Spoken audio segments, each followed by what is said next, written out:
Hello दोस्तों, आज हम लोग पढ़ेंगे सीरीज के बारे में। सीरीज क्या कहलाती है और कुछ उससे रिलेटेड टर्मोलॉजी, कुछ क्वेश्चन और देखेंगे कि सीरीज के कितने टाइप्स होते हैं। तो सीरीज देखने के पहले हम लोग सीक्वेंस के बारे में जानेंगे कि सीक्वेंस क्या कहलाता है।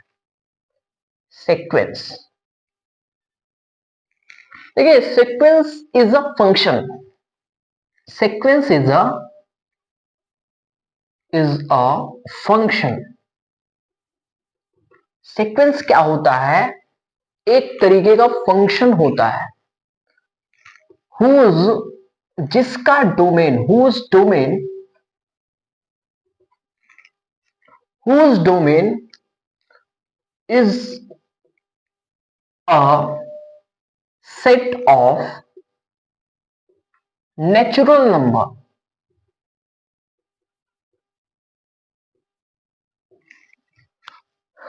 Sequence क्या होता है? Sequence is a function whose domain is the set of natural number. जिसका डोमेन क्या होता है? Set of natural number. Natural number का सेट होता है। ठीक है, अगर हम देखें एक फंक्शन f है जो जिसका डोमेन n है, नेचुरल नंबर है और सी में डिफाइन है। सी मतलब सीक्वेंस डिफाइन है इज अ सीक्वेंस। इसको क्या बोलते हो? सीक्वेंस बोलते हो। ठीक है, एंड इसको आप रिप्रेजेंट कैसे करते हो, डिनोट कैसे करते हो? इट इज डिनोटेड एज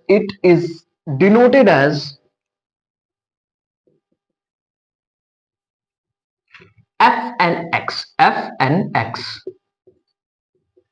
इस तरीके से डिनोट करते हो। जैसे एन की जगह पे 1 रखोगे, f1x, f2x, है ना। इस तरीके से आप इस तरीके से आप इस सीक्वेंस को क्या करते हो? डिनोट करते हो, है ना। f1x, f1x, f2x। सीक्वेंस क्या होता है? एक फंक्शन होता है जिसका domain set of natural number होता है।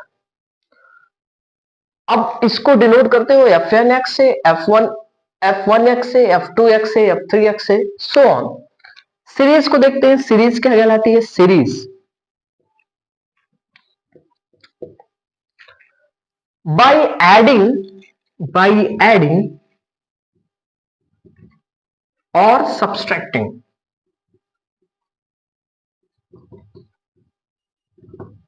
बाय एडिंग और subtracting in the term of sequence we get series। किसी भी सीक्वेंस के टर्म में सर्टेन नंबर ऐड करने पे, एक निश्चित संख्या ऐड करने पे या सब्सट्रैक्ट करने पे हमको क्या मिलती है? सीरीज मिलती है। बाय एडिंग और subtracting in the term of sequence we get series. हमको क्या मिलती है? यहां से एक सीरीज मिलती है। और ये सीरीज दो टाइप्स की होती है। कौन कौन सी होती है? Finite series. कौन कौन सी? फाइनाइट सीरीज और इनफाइनाइट। ठीक है, फाइनाइट सीरीज में क्या होता है? जो मेंबर्स होते हैं, जो टर्म्स होते हैं, इनफाइनाइट फाइनाइट होते हैं, सॉरी। मतलब उसके अंत का पता होता है कि लास्ट वाला मेंबर कौन होगा। इनफाइनाइट सीरीज में क्या होता है? लास्ट वाले मेंबर का पता नहीं होता, इनफाइनाइट लास्ट वाला टर्म होता है। तो ये सीरीज इनफाइनाइट तक जाएगी, इनफाइनाइट सीरीज कहलाती है। फाइनाइट निश्चित टर्म्स होते हैं इसमें, तो फाइनाइट सीरीज कहलाती है। चलिए देखते हैं प्रोग्रेशन क्या कहलाता है।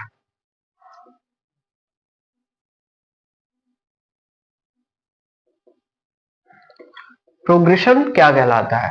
प्रोग्रेशन एक टाइप का सीक्वेंस ही है। Progression is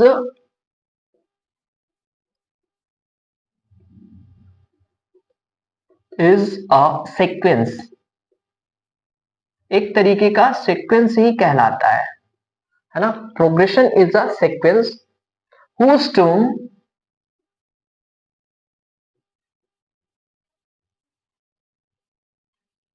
follow the certain pattern.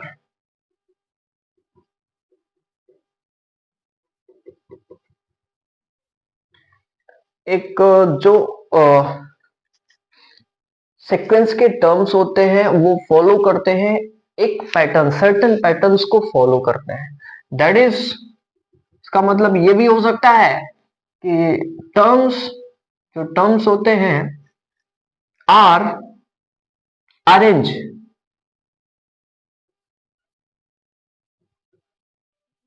the term are arranged with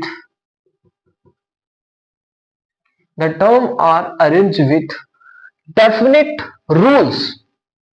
The terms are arranged with under definite rule.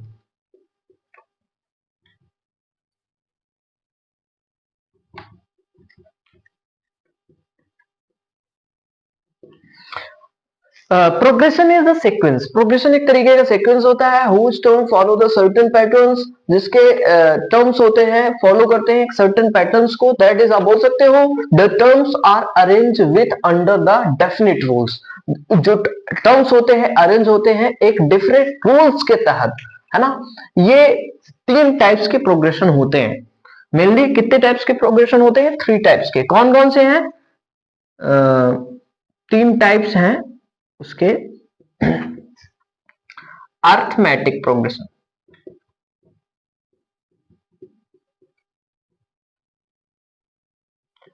Arithmetic progression क्या? Arithmetic progression. दूसरा geometric progression,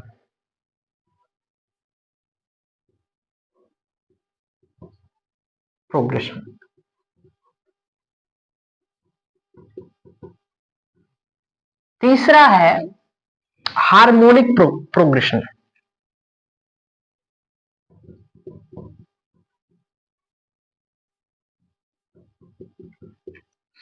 arithmetic progression, geometric progression और harmonic progression. Arithmetic progression को आप short में AP लिखते हो। हिंदी में आप बोल सकते हो समांतर श्रेणी। कौन सी श्रेणी? हिंदी में समांतर श्रेणी, ठीक है। हिंदी में आप समांतर श्रेणी बोलते हो। जियोमेट्रिक प्रोग्रेशन जिसको जीपी बोलते हो। क्या? जीपी।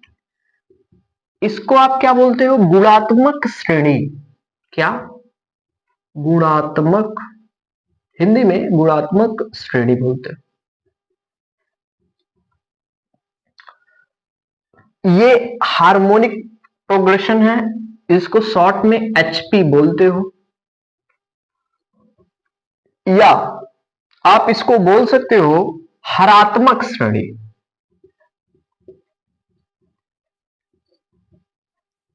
ठीक है, दोनों चीजें लिख दी गई हैं कि जो प्रोग्रेशन होता है एक तरीके का सीक्वेंस ही होता है जिसके टर्म्स फॉलो करते हैं सर्टेन पैटर्न्स को। दैट इज जिसका मतलब ये होता है कि terms are arrange with under definite rules. 3 types के होते हैं, अर्थमेटिक प्रोग्रेशन, जियोमेट्रिक प्रोग्रेशन और हार्मोनिक प्रोग्रेशन। समांतर श्रेणी, गुणात्मक श्रेणी और हरात्मक श्रेणी बोलते हैं। चलते हैं, सबसे पहले हम लोग अर्थमेटिक प्रोग्रेशन के बारे में देखते हैं और कुछ बेसिक कॉन्सेप्ट अर्थमेटिक प्रोग्रेशन के देखेंगे और इसके बाद इसी से रिलेटेड क्वेश्चन भी करेंगे, है ना। जब क्वेश्चन पूरे हो जाएंगे देन इसके बाद हम लोग जियोमेट्रिक प्रोग्रेशन, फिर इसके बाद हार्मोनिक प्रोग्रेशन को करेंगे। चलिए बात करते हैं अर्थमेटिक प्रोग्रेशन के बारे में।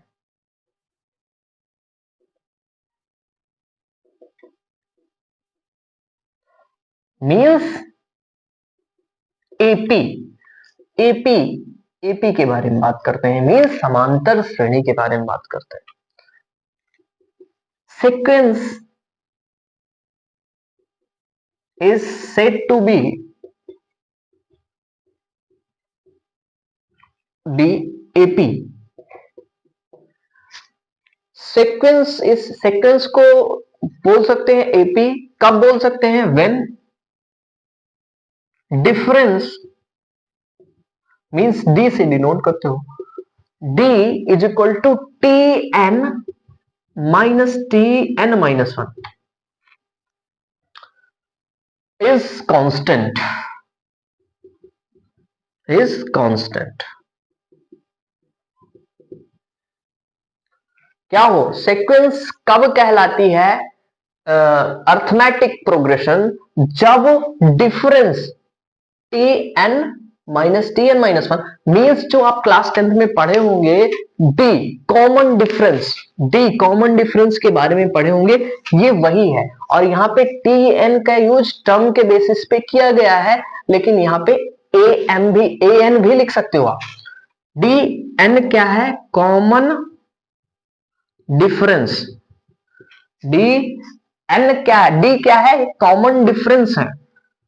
और टी एन के स्थान पे ए एन माइनस वन, इसका मतलब सक्सेसिव टर्म का जो सक्सेसिव है और उसके प्रीवियस वाला जो टर्म है, उन दोनों का डिफरेंस कॉमन डिफरेंस कहलाता है। ये क्या होना चाहिए? कांस्टेंट होना चाहिए। ठीक है, ये क्या होना चाहिए? एक कांस्टेंट होना चाहिए। तो किसी भी सीरीज का पहला टर्म हम लोग क्या करते थे? फर्स्ट टर्म को डिनोट करते थे ए से, सॉरी ए से डिनोट करते थे। फर्स्ट टर्म को किससे डिनोट करते थे? ए से डिनोट करते थे। कॉमन डिफरेंस को किससे डिनोट करते थे? डी से डिनोट करते थे। कॉमन डिफरेंस को किससे डिनोट करते थे हम लोग? डी से डिनोट करते थे। तो इससे एक फार्मूला निकल के आता था लास्ट टर्म का या nth टर्म का, है ना? तो nth टर्म क्या होगा? किसी भी सीक्वेंस का nth टर्म या लास्ट टर्म, उसका फार्मूला ऑफ लास्ट टर्म या और nth टर्म, ऐसे भी बोल सकते हो। तो किसका फार्मूला? लास्ट टर्म का, nth टर्म का फार्मूला।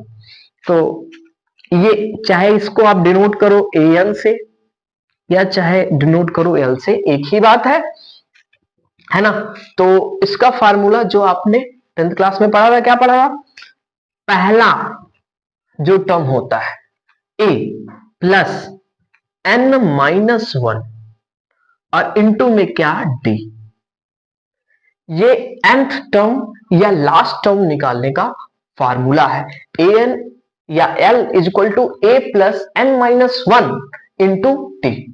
ठीक है, एक बार फिर समझ लिए अर्थमेटिक प्रोग्रेशन क्या कहलाता है। Sequence is said to be a AP in AP और arithmetic progression when difference t is equal to successive term minus previous term का डिफरेंस कांस्टेंट होना चाहिए। मींस जो ये डिफरेंस है इसको आप बोलोगे कॉमन डिफरेंस। ए एन जो टर्म ए एन है वो टर्म है ना, ए एन यहां पे टर्म ले लिया गया और प्रीवियस टर्म ए एन माइनस वन। तो एक फार्मूला निकल के आया, फार्मूला ऑफ लास्ट टर्म का या nth टर्म का, a N is equal to l, जिसका फार्मूला होता है a plus N minus one into t. चलिए इससे रिलेटेड हम लोग कुछ क्वेश्चन करते हैं। अब देखिए ये छोटा सा क्वेश्चन है, what is the 20th term of the sequence. क्या दिया है? A N is equal to n minus one, n minus two, n minus three, इस तरीके का दिया हुआ है। क्या पूछ रहा है? 20th टर्म, तो एन के जगह पे 20 लिख दो भाई, एन के जगह पे 20 लिख दो। कितना छोटा सा क्वेश्चन है, 20 माइनस टू और 20 माइनस थ्री। ठीक है, तो ये क्या हो गया? 19, ये क्या हो गया? 18, ये क्या हो गया? 17। इन सबको इनटू कर दो, ए 20 मतलब आपका एन टर्म मतलब 20 जो टर्म है वो निकल के आ जाएगा 19, 18 और 17 का इनटू करने पे। नेक्स्ट क्वेश्चन पे चलते हैं। देखिए क्वेश्चन क्या दिया है, let the sequence be defined as follows, a1 is equal to 1, A N is equal to A N minus 1 plus 2 for N is greater than equal than 2। ये कंडीशन दी हुई है, हमको सीरीज निकालनी है कि सीरीज क्या होगी इसकी। देखिए A1 तो दिया हुआ है ना, तो अगर हम n के स्थान पे क्या पुट करें, 2 पुट करें, n के स्थान पे क्या पुट करें तो क्या हो जाएगा A2 is equal to A2 minus 1 plus 2। तो A1 प्लस 2 और A1 की वैल्यू क्या है 1, तो A1 के स्थान पे 1 पुट कर देंगे तो क्या निकल के आया A2 इज इक्वल टू 3, है ना। क्योंकि यहां पे सीरीज में n पुट करने पे वो वैल्यू 2 से बड़ी या इक्वल होगी। देखिए सेकंड, अगर हम A3 पुट कर दें तो an इसमें पुट कर रहे हैं A3 माइनस 1 प्लस 2, तो ये क्या हो जाएगा A2 प्लस 2 और A2 की वैल्यू क्या निकल के आई है 3 प्लस 2 मीन्स 5। अब देखिए सिमिलरली इसी तरीके से आप पुट जब करेंगे, आप पुट कर लीजिएगा 4 A4, तो क्या निकल के आएगा A4 की वैल्यू 6 7 निकल के आएगी। जब पुट करेंगे तो 7 निकल के आएगी। भाई देखिए 3 के बाद 4 नहीं है तो 5 आया, 5 है तो 6 नहीं होगा 7 आएगा। ऐसे ही A5 इज इक्वल टू 8 9 आएगा, है ना। ऐसे ही टर्म्स चलते जाएंगे। तो जो हमारी सीरीज क्या होगी इसकी 3, पहले तो पहला A1 है तो पहला A1, दूसरा A2, तीसरा A3, चौथा A4, A5 dash dash dash.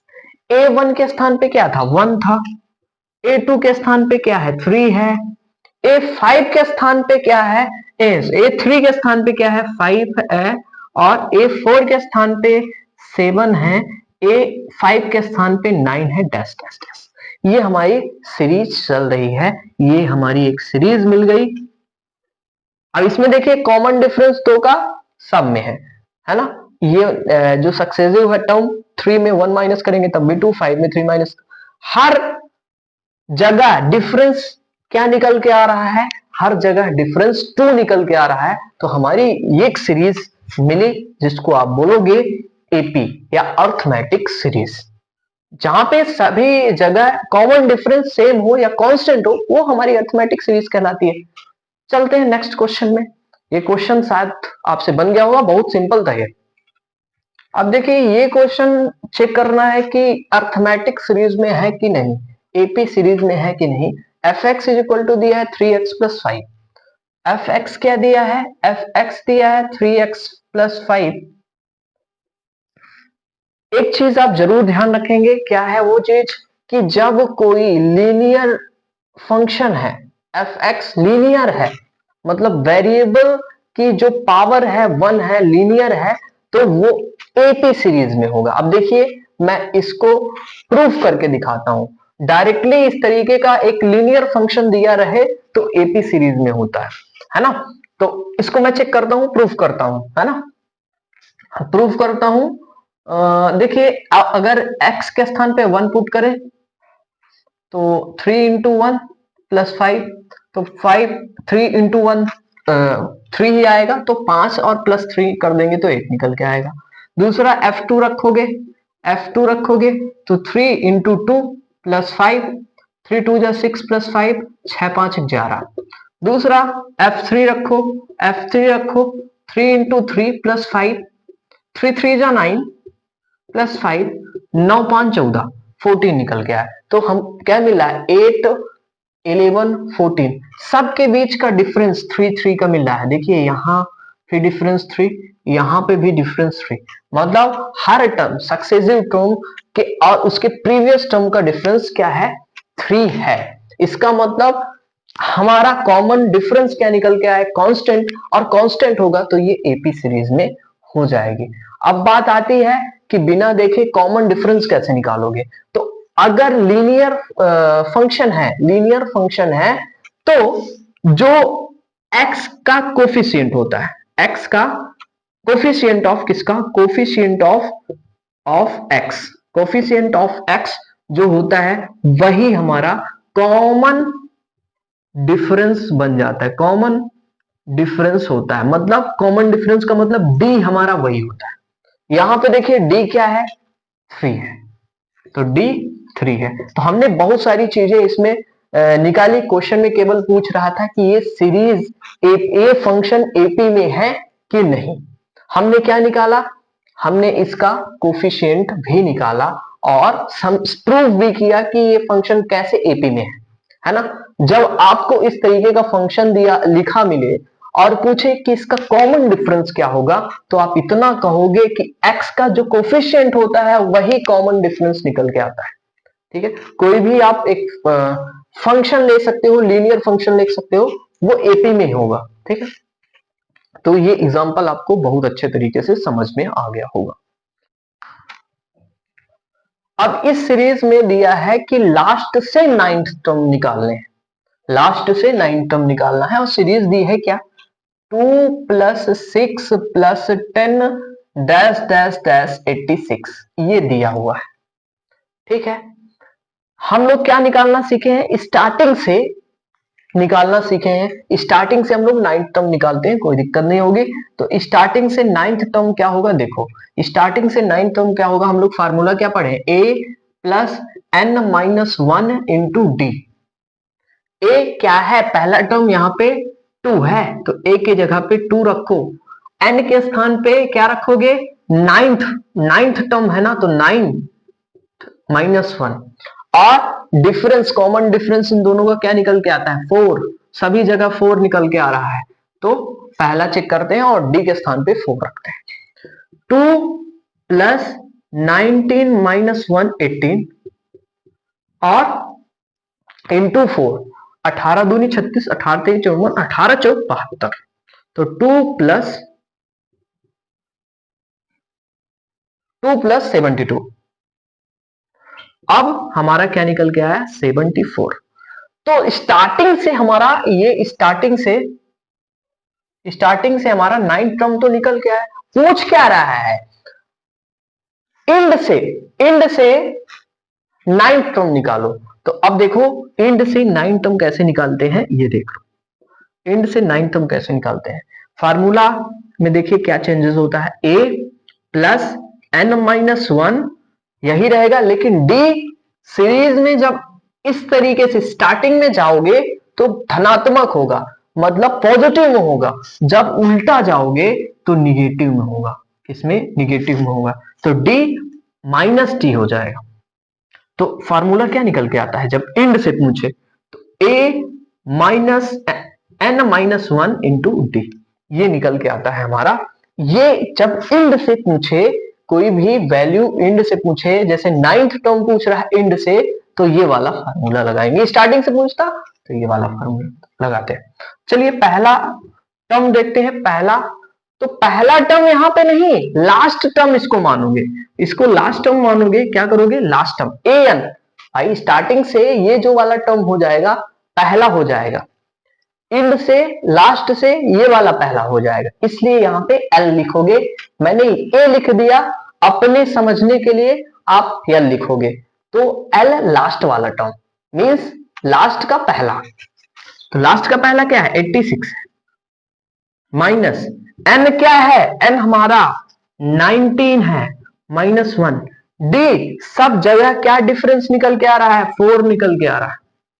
ठीक है, 86 - 18 × 4, तो 86 और 72, तो अगर आप माइनस करोगे तो ये आपका आ गया 14। तो लास्ट से, इंड से 14th हमारा 19वां पद होगा। ये स्टार्टिंग से ये वाला फार्मूला, इंड से ये वाला फार्मूला, यहां पे एक स्थान पे लास्ट वाला टर्म लोगे, क्योंकि इंड की बात कर रहा है, इसलिए यहां पे लास्ट वाला ले रहे हैं, यहां पे साइन चेंज हो रहा है, बस इतना है। और वैल्यू पुट कर दोगे तो आपका आंसर निकल के आ जाएगा। तो 14 इसका आंसर होगा। तो आज के लिए बस इतना ही, मिलते हैं कल अर्थमेटिक प्रोग्रेशन से रिलेटेड कुछ और क्वेश्चन और उसके सम से रिलेटेड कुछ और क्वेश्चन करेंगे, और फिर इसके बाद हार्मोनिक एक्सप्रेशन और जियोमेट्रिक प्रोग्रेशन के बारे में हम देखेंगे।